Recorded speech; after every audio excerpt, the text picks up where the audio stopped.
पंचायत का संचालन कर रहे अभियंता संघ के महासचिव जितेंद्र सिंह गुज्जर जी, किसान, छात्र और कर्मचारी, आप सबके प्रतिनिधि और हमारे दरकर दिशा में उनको सुनने के लिए आए हुए हमारे सदस्यगण और कर्मचारी संघर्ष साथियों, यह बहुत ही विडंबना की बात है कि नवंबर दिसंबर माह से जब से यह जिन निजीकरण का निकला है, तब से हम लोग नए कार्यक्रम के साथ इस निजीकरण का विरोध कर रहे हैं। उसके बाद भी कल एक स्थान पर हमारे माननीय ऊर्जा मंत्री जी के द्वारा यह बयान दिया जाता है कि कुछ चुनिंदा नेताओं के द्वारा ही विरोध किया जा रहा है, कर्मचारी क्यों कोई विरोध नहीं कर रहा है।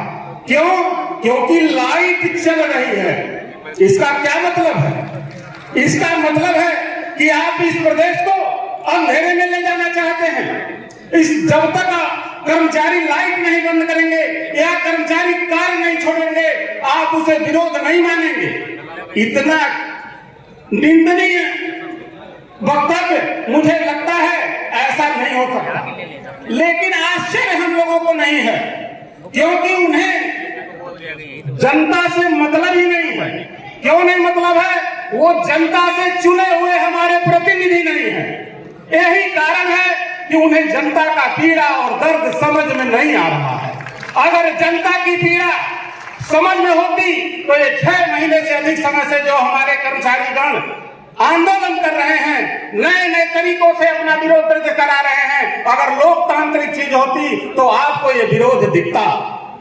यहाँ पे किसान, छात्र, कर्मचारी, उपभोक्ता संयुक्त रूप से हैं। क्या ये जितने लोग आए हैं ये प्रतिनिधिगण हैं? इन्हें आप जनता नहीं मानते हैं? ये जनता नहीं है जो विरोध हो रहा है। इसका मतलब यही है कि जनता का नब्ज आप नहीं जानते हैं। जिस प्रकार से हम लोगों को बहुत परामर्श मिला है, माननीय मंत्री जी एक परामर्श आपको भी है, जनता का टेस्ट जानने के लिए आगामी चुनाव में आप प्रतिभाग करिए। और आपको एक सलाह और है कि निजीकरण तब तक के लिए टालकर उसमें निजीकरण के मुद्दे पर उस विधानसभा से चुनाव लड़िए।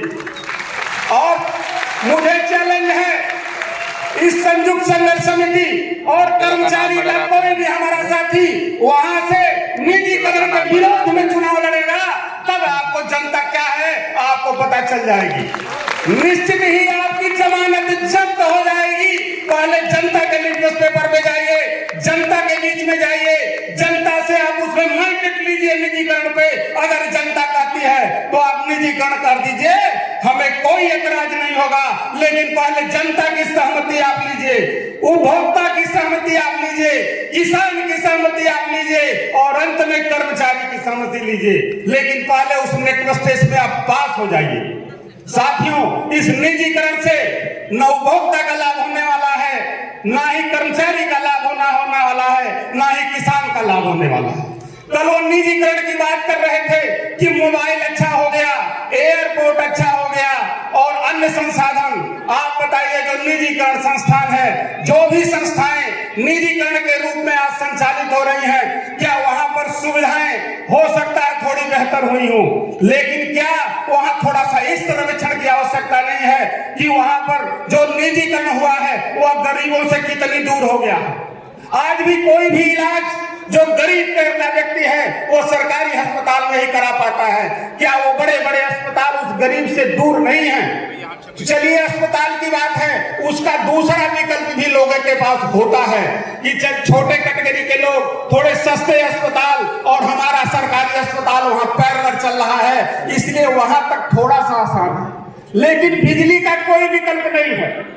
आज आपकी जितनी भी मूलभूत सुविधाएं हैं, वो मूलभूत सुविधाएं तब तक पूरा नहीं होंगी जब तक आपको बिजली प्राप्त न हो। तो शिक्षा को आप जनहित मानते हैं, स्वास्थ्य को आप जनहित मानते हैं, सिंचाई को आप जनहित मानते हैं, तो ये सारे जनहित के कार्य अगर बिजली के बगैर नहीं पूरे होने हैं, तो क्या बिजली भी कॉमर्शियल से हट करके क्या वो जनहित का चीज नहीं होना चाहिए? निश्चित रूप से यह जनहित विभाग होना चाहिए। यहाँ प्राइवेट और घाटे के आधार पर ये नहीं चलना चाहिए। लेकिन ऐसा नहीं होता है। इसे आप कहते हैं कि आप कमर्शियल डिपार्टमेंट हैं, आप स्वयं उसका संसाधन जुटाइए और उसी के अनुसार अपनी व्यवस्था करिए। चलिए हम वाणिज्यिक ही सही, लेकिन आप हमें स्वतंत्र करिए। जब प्राइवेट संस्थान हो जाएगा उन्हें आप स्वतंत्रता देंगे, सब्सिडी आप एडवांस में देंगे, पॉलिटिकल हिंड्रेंस नहीं होगा, वो सारी स्वतंत्रता हमें दीजिए, हम उससे बेहतर करके दिखाएंगे। लेकिन आप हमें हिंड्रेंस देते हैं और उसके बाद कहते हैं कि आप घाटे में हैं। घाटे में आपकी पॉलिसी है और माननीय मंत्री जी स्वीकार कर लिए हैं कि स्थिति खराब है। इससे बद से बदतर की स्थिति क्या होती कि आप उसी विभाग के मंत्री हैं। सबसे पहले आप इस्तीफा दीजिए, आपको बदलने की जरूरत है। प्रबंधन जिसकी नीति का कारण ये स्थिति है, प्रबंधन को बदलिए, आप बदल जाइए, ये विभाग फिर से लाभ में होगा अगर आपकी नीतियां बदल जाएं और आप बदल जाएं, क्योंकि गलती आप में है। इसलिए माननीय मंत्री जी आप पहले जनता के बीच जाइए और जनता का नब तपालिए, अपनी बात उन पर थोपिए मत। रहा बात आगे के आंदोलन का, आज संयोजक आदरणीय दुबे जी यहाँ से जो भी निर्णय लेंगे, राज्य विद्युत परिषद कर्मचारी संघ का एक सदस्य उसका अनुपालन करेगा और निजीकरण किसी भी हाल में हम लोग नहीं होने देंगे। इसी के साथ मैं अपनी वाणी को विराम देता हूँ। जय हिंद, जय भारत, जय संगठन, जय संयुक्त संगठन।